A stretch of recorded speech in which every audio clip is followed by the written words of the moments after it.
Era janeiro de 1492, enquanto Cristóvão Colombo se preparava para cruzar o Atlântico em busca de um novo mundo. Um mundo antigo chegava ao fim aqui, no último suspiro da Espanha Islâmica. Este é o eco de uma história gravada em pedra e lágrimas, a história da queda de Granada. Para entender o fim, precisamos voltar ao começo. No ano de 711, exércitos vindos do norte da África cruzaram o Estreito de Gibraltar, dando início a quase 800 anos de presença muçulmana na Península Ibérica, uma era conhecida como Al-Andalus. Este não foi apenas um período de conquista, mas de um florescimento cultural sem precedentes. Cidades como Córdoba se tornaram faróis de conhecimento para toda a Europa, enquanto grande parte do continente vivia a Idade das Trevas. Al-Andalus brilhava com suas bibliotecas, seus mercados vibrantes e seus grandes pensadores, como Averroes e Ibn Arabi,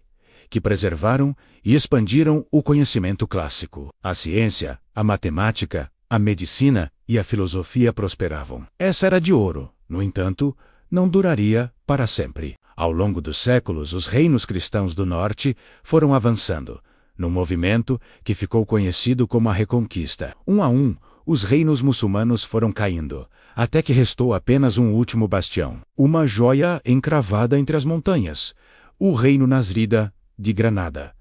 Granada não era apenas uma fortaleza, era um paraíso na terra. E no coração desse paraíso, erguia-se a Alhambra. Mais que um palácio, a Alhambra era a expressão máxima da arte e da sofisticação islâmica na Europa. Seus pátios sussurravam com o som da água que fluía em fontes delicadas, como a famosa Fonte dos Leões.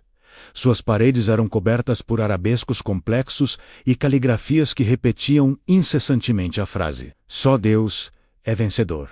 Você sabia que essa inscrição está por toda parte no palácio, como um lembrete constante da fé e do poder divino? Os jardins do Generalife, com suas flores e terraços, eram um refúgio de paz e beleza, projetado para ser um pedaço do céu. Era aqui, entre o luxo e a arte, que viviam os últimos sultões da dinastia Nasrida, governando o último reduto de um mundo que se desfazia ao seu redor. Granada era o suspiro final de Al-Andalus, um lugar onde a poesia era tão vital quanto a água. Mas a beleza da Alhambra não pôde conter a maré da história. No final do século XV, os reis católicos, Isabel de Castela e Fernando de Aragão, unificaram seus reinos e voltaram seu poderio militar contra Granada. O cerco foi implacável. Por meses, a cidade resistiu, mas a fome e o desespero começaram a se espalhar por suas muralhas. O último sultão, Muhammad XII, conhecido pelos espanhóis como Boabdil,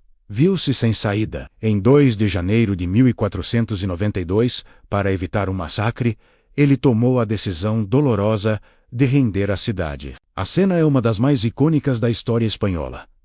Boabdil entrega as chaves da magnífica Granada aos reis católicos. A reconquista estava completa. A lenda conta que, ao ser confrontado pela sua mãe, após a rendição, ela teria dito palavras duras que ecoariam pela eternidade: "Chora como uma mulher, o que não soubeste defender como um homem". A história mais comovente, no entanto, ainda estava por acontecer. Ao deixar Granada para trás, seguindo o caminho para o exílio, Boabdil parou em um ponto elevado nas montanhas. De lá, ele olhou uma última vez para a cidade que fora sua, para a Alhambra brilhando ao longe. A visão do paraíso perdido foi demais para ele. Ali, naquele local que hoje é conhecido como El Suspiro do Moro, o último sultão de Granada chorou. Esse choro não era apenas por um reino perdido, mas por 800 anos de história, cultura e identidade que chegavam a um fim trágico. O choro do Moro tornou-se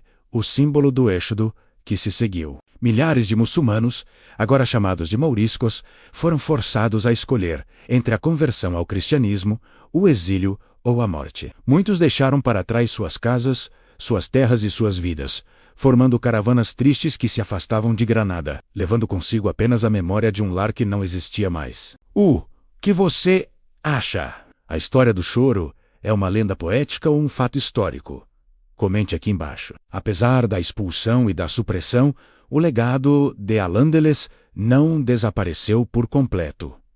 Ele sobreviveu, muitas vezes de forma secreta. Cruzes foram erguidas sobre mesquitas, mas a arquitetura mourisca permaneceu visível nas igrejas e palácios. Os mouriscos que ficaram tentaram preservar suas tradições às escondidas, passando receitas, canções e histórias de geração em geração. Hoje, essa herança é parte inseparável da cultura espanhola. Vemos sua influência na língua com milhares de palavras de origem árabe, na culinária, com o uso de especiarias e amêndoas, na música onde as melodias do flamenco carregam ecos dos cantos andaluzes, e claro, na arquitetura que encanta milhões de turistas todos os anos. A Alhambra, hoje Patrimônio Mundial da Unesco, não é um mausoléu, mas um testemunho vivo desse encontro de culturas. A história não se apaga. Ela ecoa. O choro de Bob Diel não foi apenas o lamento de um rei derrotado, foi o lamento de um mundo. Um eco que nos lembra da beleza que pode ser criada, mas também da fragilidade de tudo o que construímos. Granada ainda guarda a melancolia e a magia desse tempo. Ao caminhar pelos pátios da Alhambra, quase podemos ouvir os sussurros do passado, o som da água e o eco daquele último suspiro. E você, já visitou ou gostaria de conhecer esta cidade e sua história fascinante?